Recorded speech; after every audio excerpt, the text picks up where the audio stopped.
My name is Kevin Nix, and welcome back to Frontstretch 5. In this special video edition, we're going to talk about 5 North Wilkesboro races that will amp you up for All-Star Weekend. Links to all 5 of these races can be found in the video description below.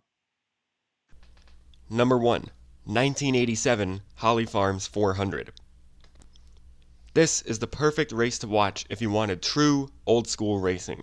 Legends like Dale Earnhardt, Richard Petty, Rusty Wallace, Bobby Allison, Alan Kulwicki, Terry Labonte, among many others, were all entered in this NASCAR Winston Cup race. Only 2 cars finished on the lead lap in this race, with Terry Labonte taking the checkers and Earnhardt finishing second.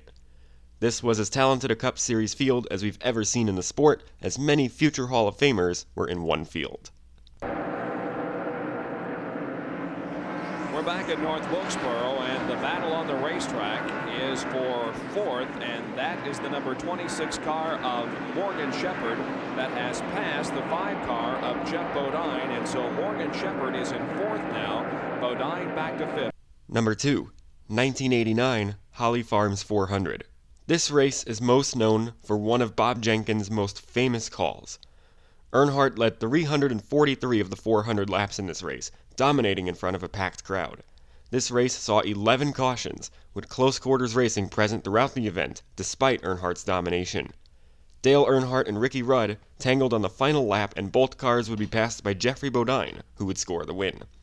This was NASCAR's last short track race of the 1980s, and this finish was a prime example of old school short track racing. Rudd is inside of Dale Earnhardt as they go into turn number 1, and both of them spin. And Jeff Bodine takes the lead. Earnhardt spins along with Ricky Rudd.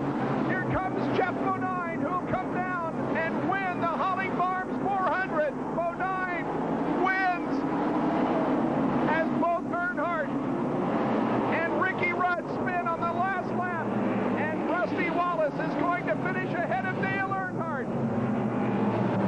Wow. Number 3.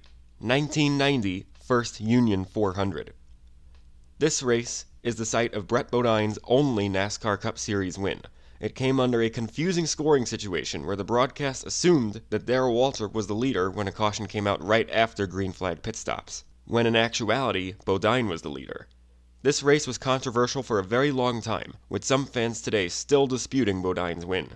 The race in its entirety was very entertaining, with 10 cautions, some for hard crashes, and 7 lead changes between Bodine, Waltrip, and Dale Earnhardt. On the number 11 car.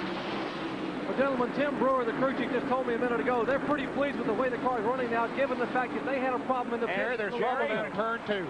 Jerry, just as you start giving reports, it seems we have problems on the racetrack. This one involves Sterling Marlin and Jimmy Spencer, and a lot of damaged sheet metal out there from this incident over in turn number 2.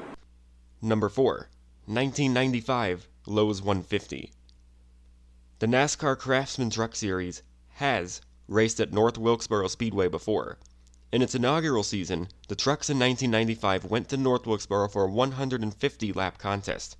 This race featured a halftime break, similar to the ARCA series and stages today. The flow of this race, while shorter than the 250-lap race seen in 2023, is a great indicator of how the 2023 race will play out.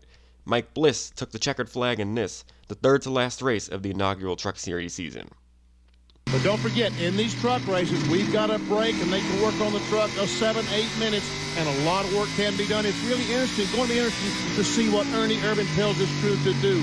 Just how much is Ernie back? Can he feel exactly what he needs to do to that truck at halfway? Number 5. 1996 Tyson Holly Farms 400. This race was the last NASCAR race in North Wilkesboro before the 2023 All-Star race. The race itself was relatively tame, with only 4 caution flags, and Jeff Gordon led the final stint to easily get the win.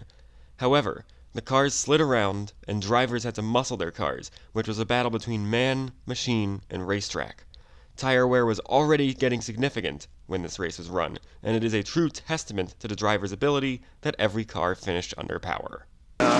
We started 37 this year, didn't we? So Yep. we may set a record this year, break the record of last year. I mean, that's one problem that the leaders, Jeff Gordon, is having is traffic, because they've never seen traffic like this before. Every car is still on the racetrack. Gary Punch?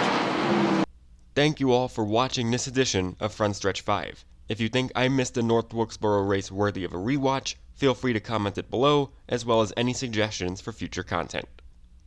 This is Harrison Burton, driver of the number 21. Make sure to hit that subscribe button. Also, check out one of these two videos beside me. Visit frontstretch.com for more racing content.